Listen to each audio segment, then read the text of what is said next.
four-belt era, and you became the second undisputed champion in 3 weight classes when there was only one champion back in 1938 with Henry Armstrong.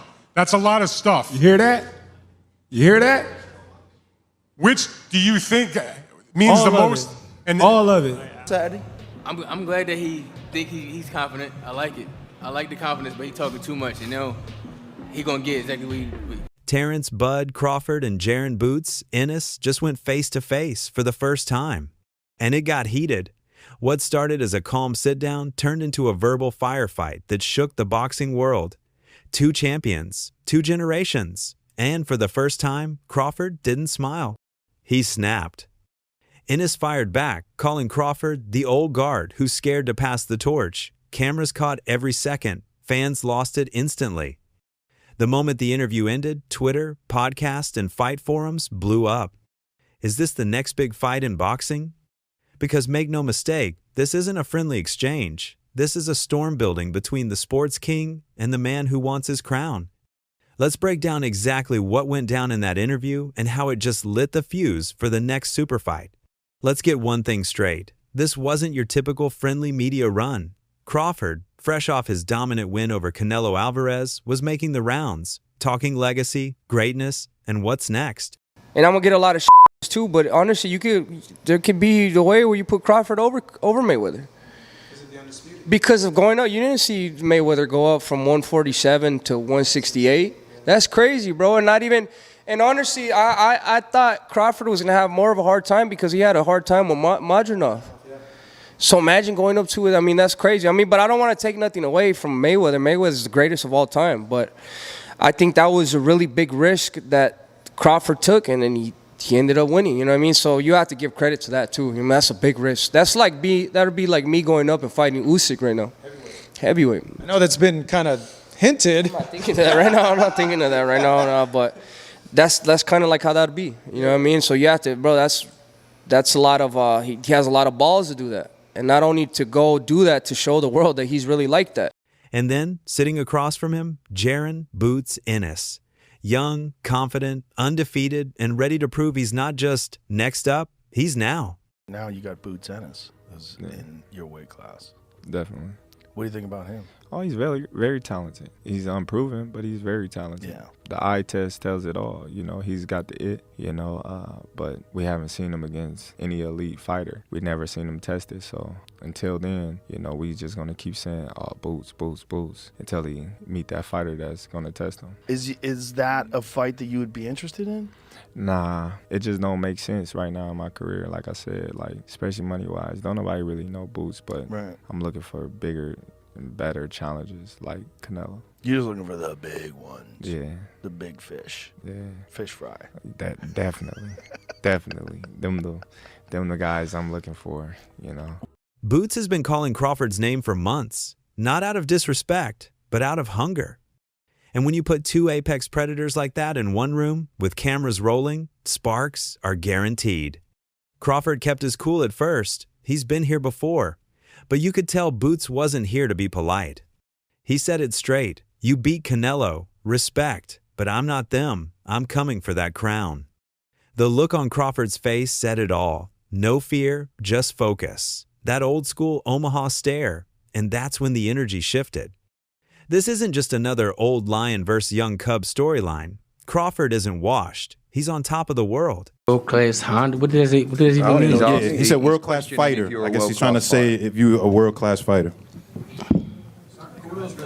Sign a contract. Exactly, sign a contract. If he wanted to fight, he would have stayed at 47. He obviously said he said he wanted to move up and accomplish to be undisputed at 54 or something like that. So, yeah, he definitely did say that too. Exactly. Yeah. We ain't worrying about, right now we ain't worrying about Crawford. We're going to clean 147 now, and then we're going to move to 154. If he's there and he got a belt, we coming after him. Simple as that. After outclassing Errol Spence Jr., dismantling Israel Madrimov, and then embarrassing Canelo Alvarez 2 weight classes up, Bud's resume looks untouchable. He's the first man in history to become undisputed in 3 different weight divisions, 42 fights, 0 losses, 31 knockouts.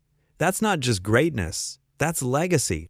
That's the fight that everybody want to see. Yeah. I want to do it. Do you respect him as like when he's like, I got a couple fights left, I'm at the end, I'm only trying to get mega fights, so I understand it, but don't lie or kept to the net and make it seem like I had the opportunity to fight you and I didn't. I never did. You know what I'm saying? And then that one time that I did, we said they called and we said we never heard nothing else back about it. So right. I mean, I respect it though. I mean, get your money. You know what I'm saying? Do your thing, but don't be capping on it. But here's where things get spicy. Jaron "Boots" Ennis is being groomed as the next pound-for-pound king. At just 27 years old, he's 34-0 with 30 knockouts.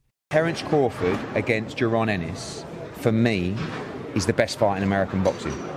But it needs to be a payday for Crawford that would get him interested, because Crawford knows how good Boots is. And I'm not saying that Crawford thinks he's going to lose to Boots, but he knows that is a real fight. But for me, Boots is the new Crawford. We've just got to go out and get the fights to show how great he is.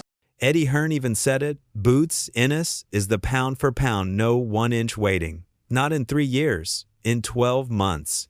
Boots has that Philly aggression, fast, flashy, fearless. He dominated at 147, cleaned up at 154, and now people are saying he could move to middleweight and beyond.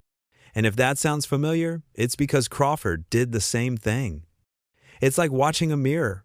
One version just has a few more years of experience, and the other's trying to smash the reflection. I just feel that Jaron Ennis against Terence Crawford is the fight. And that can be at 54, it can be at 60. You know, obviously we've got Lima to take care of first, but that for me is one of the great, crossover fights, because Boots is the changing of the guard guy.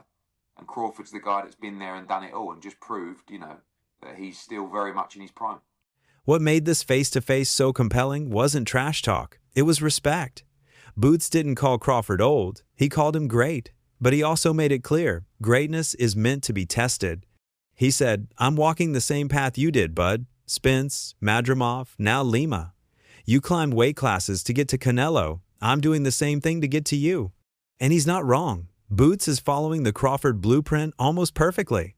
He dominated welterweight division. He's now stepping into super welterweight. Next up could be middleweight. If he collects the belts like Bud did, that fight becomes inevitable. Even Danny Garcia, a Philly legend himself, told DAZN, stylistically, it's a dream matchup. Boots is hungry, and that's the only risk for Crawford, a young, hungry fighter who wants everything you've built.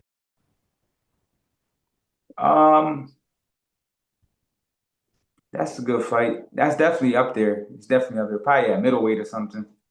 That's like a vacant belt.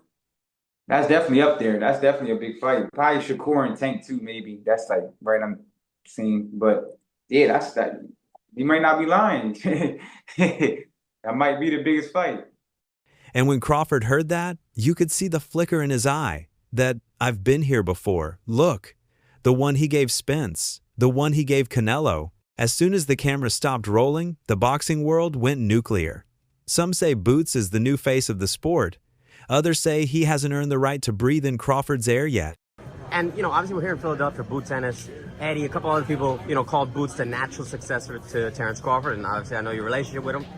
Do you feel that high on Boots as well, or? Hell yeah, I think Boots is a hell of a fighter. I don't know about the natural sensation, whatever that is to Terence Crawford, I think Boots is his own fighter, Terence is his own fighter, but I think they both hell of a fighters. I've been around Boots for years, and he's the truth. And last one for me, I'll let you go. Obviously, everyone's talking about a potential fight, you and Teofimo. Is there any updates to that? I mean, is that something that you are looking towards? Yeah, that's the fight I want. So ain't no updates. I don't speak business until the deal is done. So nothing to talk about. Eddie Hearn is all in on Boots. He believes by the end of 2026, Ennis will surpass Crawford, Usyk, and Inoue to become the pound-for-pound king. And judging by his raw talent, speed, and finishing power, that's not an exaggeration. And I don't mean it disrespectfully when I say they just don't beat Jaron Ennis. In fact, that style is absolutely tailor-made for Boots. Just to make it clear on Virgil Ortiz, we sat in a room, me, Oscar de la Hoya, Eric Gomez, and the top DAZN execs in America. We talked about how a deal would work with those two fighters, and we agreed on a deal. We went away, we signed the new deal with Boots. Part of that deal within the contract was the deal that we agreed with Golden Boy and the Zone to fight Virgil Ortiz. Boots signed it. Now, we didn't hear anything back. We told them we're going to fight in October. They said they're going to fight in November, and we haven't heard anything back. On Tuesday, Eric Gomez called me and he said, look, I just wanted to let you know we're fighting Lubin. After that, we want to get the Boots fight made. I said, well, we're in. I don't, you know. So I take their word for it, and I truly believe Oscar De La Hoya wants to make great fights. But that fight is done on our side, on all the terms that we agreed with Golden Boy. That fight for me, although it doesn't carry an official world championship, which is what we want at 54, is one of the best fights in boxing. But Crawford's team isn't convinced. Brian BoMac McIntyre, Bud's head trainer, has already made it clear Bud's not going down to 154 for anyone. If they want him, they got to come up. No, he don't bring nothing to the table. He got our leftovers. Why would Bud want to go backwards? Why would we want to go backwards? Bud looking for bigger and better fights, so where he can etch his name in the concrete forever. I don't know, because I really don't look at none of the welterweights since we did clear the division out. I'm done. So the ball's in Boots' court. Can he climb 2 more divisions the way Crawford did? Can he make enough noise to force Bud's hand, just like Bud forced Canelo's? As his trainer, do you feel like he should just sell off into the sunset after this monumental Well, win? you know what? He made it look so easy. You know what I'm saying? Got 2-3 more in him. You know what I'm saying? Train camp will try harder. Yeah. You know what I'm saying? Do you think a move to 160 would make sense? I mean, if you want to do it, you know, it'd be a challenge. If you want to challenge yourself, yeah, I don't mind. Because let's not forget, Canelo once laughed off the idea of fighting Crawford. He said Bud was too small, and then, 1 year later, he was on the canvas watching history unfold. Sound familiar? Boots might just be writing the same story in reverse. Right now, Crawford's sitting on top of the sport. He's got options: Gennady Golovkin, Janibek Alimkhanuly, even a Canelo rematch. He's chasing history, a 6th division title. Only Manny Pacquiao and Oscar De La Hoya have done that before. Who they are cancels out each other as far as height. You know, they both switch hitters, lift, and everything. All of that cancels out each other. So they are literally the same people pretty much. The only difference is Crawford done been in the big stage against big fighters so many times. And also with age, he didn't beat up his body, so his age is actually good. He got the grown man strength. He not just grown man strength, but he built on top of that. Like, look at him at 135. He was a little scrawny dude. He wasn't a big dude. Now look at him. He ripped up everything. He's strong. So Sure. I feel like he got everything, all the experience, all the knowledge. So I got to go with Crawford. Yeah. But every interviewer, every fan question always comes back to the same thing. What about Jaron Ennis? And Crawford's answer never changes. A smile, a shrug, and the line. I'm not dropping weight for nobody. He's not ducking, he's setting terms. If Boots wants the king, he's got to climb to the throne. Still, deep down, you can sense it. The challenge excites Bud. The thought of facing a fighter young enough to be a student, fast enough to test him, strong enough to threaten his legacy, that's the kind of fight champions secretly crave. You know, Terence is your man. Yeah. Bud your man. Yeah. You know the fight niggas want to see, bro. What? Boots. You know niggas want to see Boots, bro. Bro, Terence different, bro. I just know that man is different. That's what I'm saying. I never been in the ring with Boots. Yeah. And I'm not saying Boots ain't different or you know, not good at all. I think it would be a good fight, but I just think, you know, Terence, just like he said, man, he been battle tested before. Terence been through all the ups and downs in the ring. He's the Floyd Mayweather of this generation. Just the magnitude of this fight, maybe Terence is just not motivated enough. This fight will not just be a passing of the torch, but a collision of eras. Crawford, the tactician, calm, surgical, relentless. Boots, the storm, explosive, unpredictable, fearless. Nice, right? Nice. Over and under, right there. Over and under with that same hand, right there. Yeah, turn it. Turn your hip with it. Do it again. Go take that hip with it. That's it. Do it again. Come back with the hook. Nice, nice, nice. Their styles are night and day, yet perfectly complementary. Crawford likes to download his opponents, study, and then dismantle. Boots, he doesn't study. He attacks. He overwhelms. It's patience versus pressure, chess versus chaos.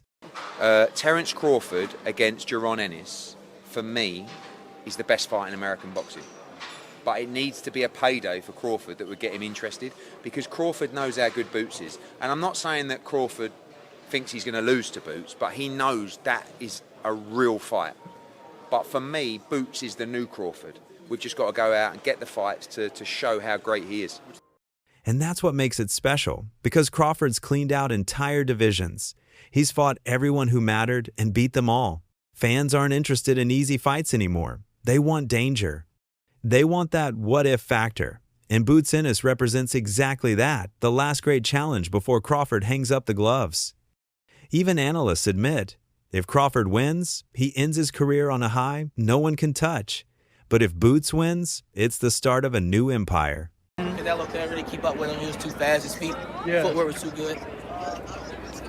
Do you think the scores was right on, or do you think maybe it was a little more towards Bud? What was the scorecards? 115, 113, 116, 112. Yeah, that's about right. Yeah? I feel like Bud damn near basically won every round, so. Yeah. But yeah, that's about right. You can say that. Now, with this accomplishment, Keyshawn, is he on the Mount Rushmore of Hell boxers? Yeah. Yes. Yeah. Yeah? 3-time undisputed. Mm-hmm. He just beat Canelo. Yeah. The face of boxing. So now you can say Bud is the face of boxing. Greatest of all time, or? Greatest of all time. Yeah. I don't feel like it can never be one great, but he definitely one of the greatest of all time for sure. And maybe that's why this matchup hits different. Because in a world where influencer fights are stealing the spotlight, Jake Paul versus Gervonta Davis, Floyd Mayweather versus Mike Tyson, this would be a real fight. A fight that makes a whole lot of sense, and a fight that stylistically would be, oh my goodness, is a fight between Terence Crawford and Jaron Boots Ennis. I don't think I think that's going backwards for Terence. To that point, Jaron doesn't have the kind of accolades. He doesn't sell to the mass and all these. So this fight was perfect timing for both these guys. No fake beef, no circus, just two men proving who's better. Crawford's fighting for legacy, Boots is fighting for validation, and in 2025, that's a rare thing to see. While the sport chases clout, Crawford and Ennis remind everyone what boxing used to be, a proving ground. What's the fight, or who's the dance partner that makes Boots a star? Right now, I don't even know anybody, for real, you know, and anybody that got a big name. Got you. Got you. But there's no exact guy that you think about? Because I don't want to ask you, hey, this guy, that guy. I know you get those questions a lot. So if you had to say, hey, this is the guy I think, you know, we would have a big fight, who would it be? Because it doesn't seem like the Crawford fight would happen. So what's that dance partner for you, Boots? Yeah, like I said, anybody with the belts, or I don't know, maybe somebody at 154, one of the big names at 54. Say less. One last question. No, this wasn't an official fight announcement, but it felt like one. Because when Terence Crawford and Jaron Boots Ennis locked eyes across that table, the message was clear. Respect runs deep, but competition runs deeper. Man, great. Bud always been like that. Without a question, solid. You know what I'm saying? You think there's anything left for him, Coach, or is it time for Bud to move on? Or I'm trying to figure out who he gonna fight next. 160, you can see him fight going I wouldn't do nothing crazy. He looked at excellent. Hey, he looked at excellent. Is there anybody the most from No, I'm trying to figure out what their team gonna do next. I want to see what's He's next. talking about 160, Coach. I mean, the only thing down there is maybe like a middleweight tournament, 2 fights to undisputed, something like that. But if not that, then what for Bud? Who? Well, they were talking about Jaron Ennis going to 160, possibly Jaron Ennis going to 160. If he go to 160, then we got another mega fight. You think that's a mega fight? I don't know that yet, but I'm saying, and the boxing fans that know boxing would say that's another mega fight. Boots is coming, and Crawford, he's not stepping aside for anyone. This is the fight that could define 2 generations. the man who's done it all and the man who wants it all. So here's the question. If it really goes down, who wins? Does the pound-for-pound king prove he's still untouchable? Or does the Philly prodigy finally take the crown? Let me know what you think in the comments below. Don't forget to like, subscribe, and hit that bell. I'll catch you in the next video.